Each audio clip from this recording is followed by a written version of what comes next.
Gonjang-ganjing bursa Jepang Amerika, Warren Buffett sell saham Apple dan Bank of America, pegang cash 4.155 triliun atau 4 kuadriliun lebih. Ternyata Warren Buffett ini bukan cuma king of cash, tapi juga king of carry trade. Apa itu carry trade? Kenapa Warren Buffett jualan banyak saham? Apakah ia memprediksi crash? Atau crashnya terpicu karena dia cash out? Impact-nya apa buat Indonesia? Tonton video ini sampai habis ya.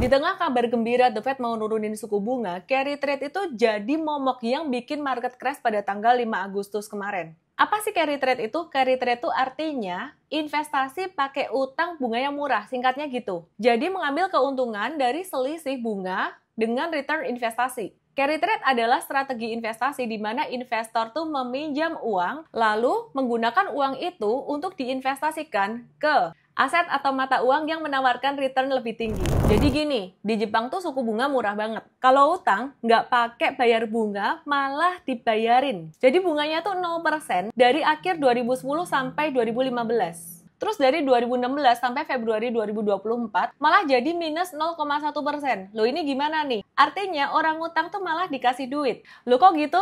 Kocak ya? Tapi itulah yang terjadi, dan hal ini dimanfaatkan oleh banyak orang untuk berinvestasi di berbagai instrumen. Dengan suku bunga yang dibikin sampai minus itu, harapannya tuh bisa ngeboost perekonomian di Jepang.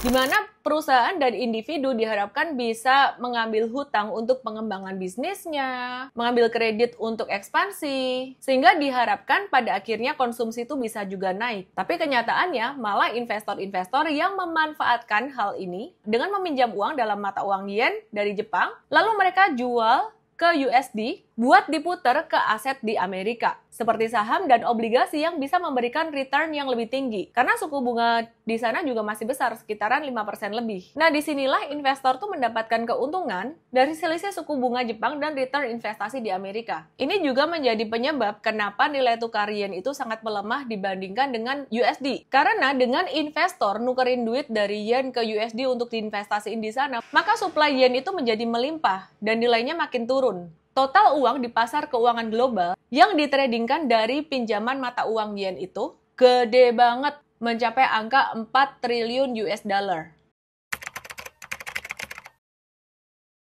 Warren Buffett itu bukan cuma king of cash saat ini, tapi juga king of carry trade. Jadi Warren Buffett ini mendapatkan keuntungan dari carry trade dengan meminjam bunga 0,9% melalui perusahaannya Berkshire Hathaway dan dapat dividen 5% sehingga cuannya tuh sekitaran 4%. Melalui Berkshire Hathaway ini, Buffett tuh ada beli saham-saham Jepang kayak Mitsubishi, Itochu, Mitsui, Marubeni, dan Sumitomo. Terus Buffett itu juga dapat keuntungan dari kenaikan harga saham tersebut, mengingat Berkshire itu belinya dari tahun 2019, jualnya di 2024.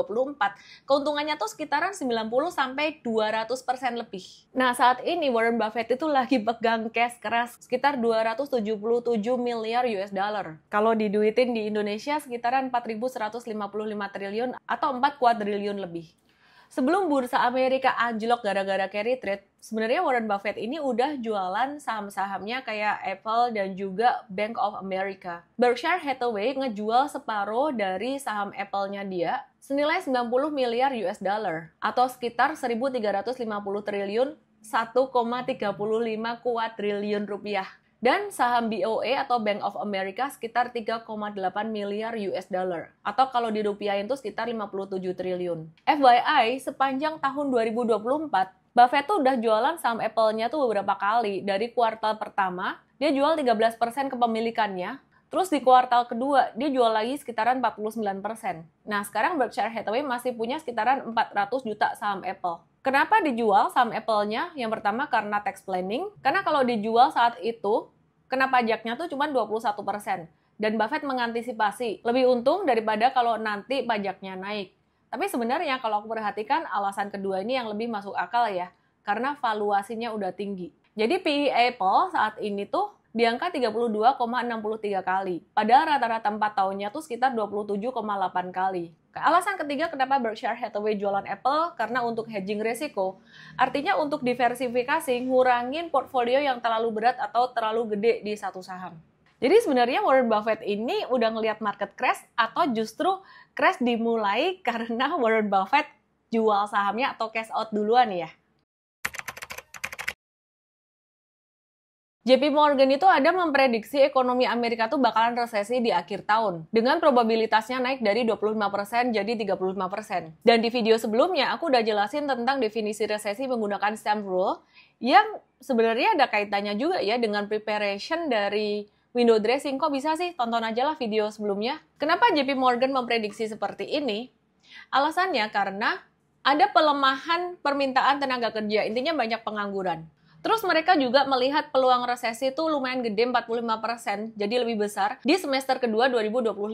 Kondisi makroekonomi itu sangat menentukan sekali pergerakan harga saham. Sekarang semua mata tuh sebenarnya lagi tertuju pada The Fed yang akan menurunkan suku bunga kemungkinan tanggal 18 September waktu setempat. Nah, kebijakan di Jepang yang bakalan jadi pemberat atau risiko di market saat ini. Dan katanya sih Jepang bakalan nunda kenaikan suku bunganya sampai kondisi stabil, but we never know. Sebenarnya kondisi ini tuh merupakan sebuah peluang bagi kita jelang penurunan suku bunga The Fed yang menjadi tema besar pendorong positif pergerakan harga saham yang dinantikan oleh banyak investor saham. Termasuk juga investor saham lagi menantikan window dressing di akhir tahun. Aku udah jelasin di video sebelumnya. Peluang apa? Peluang buat dapat saham murah dong. Sebelum suku bunga naik. Buat beli saham-saham murah, karena kemungkinan di tahun 2025 itu udah susah untuk cari saham-saham yang valuasinya murah ya. Terus buat trader, fluktuasi dan volatilitas tuh sebenarnya menjadi teman trader. Meskipun kondisi sempat crash di 5 Agustus, ada beberapa saham di M-Trade yang masih bisa bertahan. Misalnya aja di M-Trade nih ya, meskipun ada beberapa pembatasan resiko atau stop loss yang wajar, M-Trade tuh masih bisa cuan dari saham Arto, Pewon, Kalbe, Tower, ASII yang udah kita beli beberapa hari sebelum terjadinya crash itu. Oh ya, ini bukan trading recommendation ya,